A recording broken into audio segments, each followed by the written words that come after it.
Okay, let's do some morning meditation. Morning meditation. So, here we go. We're gonna focus on the breath, and we're really gonna try to make the cycle of the breath distinguishable.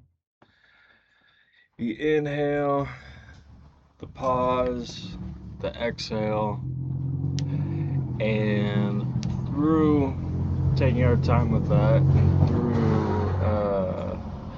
meditating, the practice of meditation, that's going to lead us into a state of heightened awareness about the self. And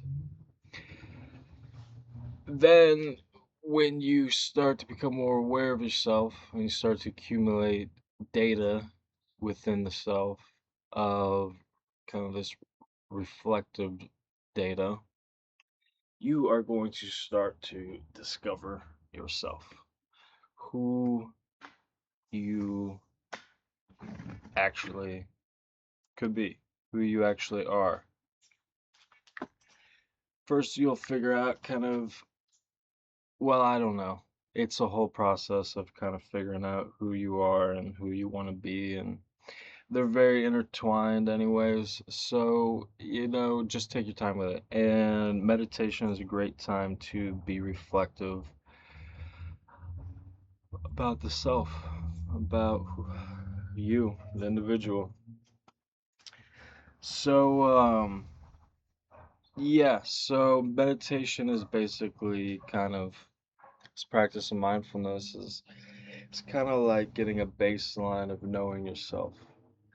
And then from there, you you have this rapport with yourself, you start to communicate with yourself, and you start to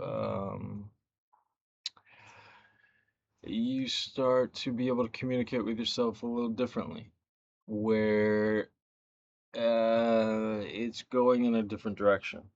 The idea of the self becomes less abstract. It becomes less what the world tells you to be or to do, or how to think or how to think about yourself.